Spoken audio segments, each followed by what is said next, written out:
আসসালামু আলাইকুম এভরিওয়ান, চলে আসলাম নতুন আরেকটি ব্লগ নিয়ে আপনাদের সাথে শেয়ার করতে।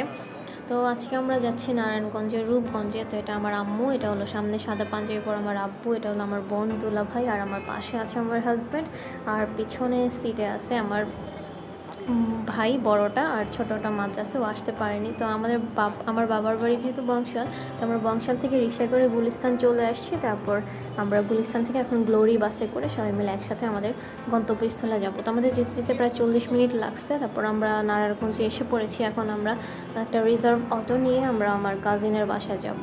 আমরা যাচ্ছি মূলত আমার খালাতো বোনের বাসায়, ওর নিজের বাসা।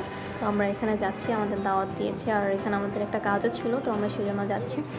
তো পুরো গ্রাম্য এলাকা, গ্রামের মতো খুবই ভালো লাগে আসলে। গ্রামের মাটির ঘ্রাণ, আলো বাতাস খুব ফ্রেশ লাগতেছিলো, আর ওয়েদারটাও এত রোদ ছিল না, আবার একটু মেঘলা মেঘলা ছিল, ভালো লাগতেছিলো। তো গ্রামের রাস্তায় একটু ঝাঁকি টাকি লাগবেই, এটা সব ব্যাপার না। তো আমরা সবাই মিলে চলে আসছি। আসলে আমাদের এখান থেকে 10 মিনিট লাগছে এখানে আসতে। তো আমরা আসলে এখানে আমাদের জায়গা জমি দেখতেছিলাম কি অবস্থা। তো আর এই যে পাশে যে বিল্ডিংটা, এটা হলো আমার কাজিনের বাসা। তো আমরা এখন বাসায় চলে যাবো। আমাদের আস্তে আস্তে আসলে 3টা বেজে গেছিলো। আমরা যেহেতু জুমার নামাজ পড়ে রওনা দিয়েছি, দেরি হয়ে গেছে। তো আমরা এসে আমাদের শরবত দিল, তো আমরা শরবত খেয়ে আমি বললাম যে ক্ষুধা লাগছে, খাবার দিয়ে দাও। তো আমাদের খাবার দিয়ে দিল, আমরা খাওয়া দাওয়া স্টার্ট করে দিলাম। তো ওগুলো তেহারি করেছে, আর সালাদ টালাদ ছিল, স্প্রাইট ছিল।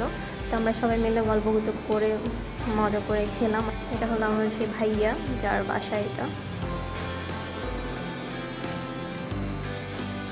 তো আমরা বিকালবেলা এখন ছাদে চলে আসছি, আড্ডা টাড্ডা দিয়ে এখন ছাদে চলে আসছি। এটা হলো আমার বড় ভাই টাঙ্কির ছাদে, এটা হলো আমার আম্মু। তো আমার কাজিন আসলে অনেক সুন্দর করে ছাদ বাগান করেছে, তো আমার খুব ভালো লাগছে ছাদ বাগান। আমার তো বাগান খুব ভালো লাগে, আমার অনেক পছন্দের। তো মাশাআল্লাহ এখানে অনেক সুন্দর কাঁচামরিচ ধরছে। তো আসলে ওদের এইগুলা কিছুই কেনা লাগে না, সবই ছাদেই ওরা করে ফেলে।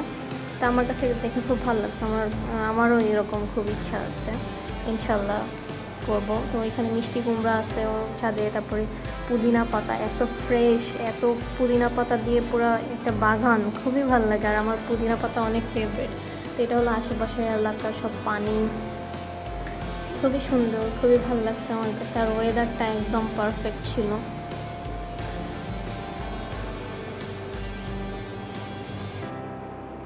তা আমার কোলে ছিল আমার কাজিনের মেয়ে পিচ্চিকে আমি খুব নিয়ে কোলে নিয়ে একটু আদর করলাম।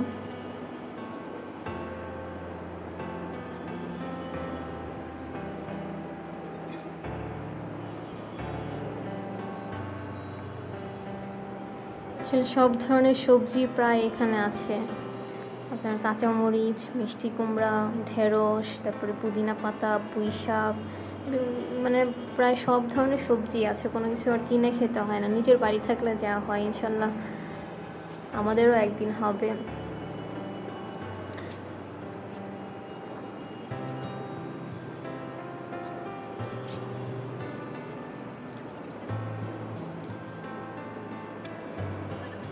আসলে আমার সব কিছু এত ভালো লাগছে যে আমি সব কিছু একেবারে ধরে ধরে দেখিয়ে দিলাম আপনাদের, যে এখানে কত সুন্দর 2 ধরনের বরবটি হয়েছিল, তারপরে আপনার উস্তা। নিজের গাছের জিনিস খাওয়ার মজাই আলাদা, আনন্দই আলাদা, দেখতেও ভাল লাগে এগুলো।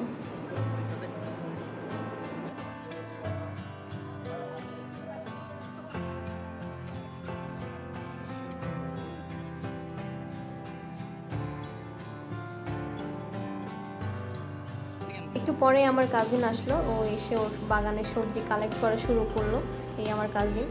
তো ভালো লাগে আসলে নিজের বাগানের জিনিস খেতে, খুবই ভালো লাগে। তো আমার ছাদে একটু ছবি টবিও তুললাম। তো অবশ্যই আপনারা আমাদের সাথে থাকবেন এবং পরবর্তী ভিডিওটি অবশ্যই দেখবেন। আজকের জন্য এতটুকুই, আল্লাহ হাফেজ।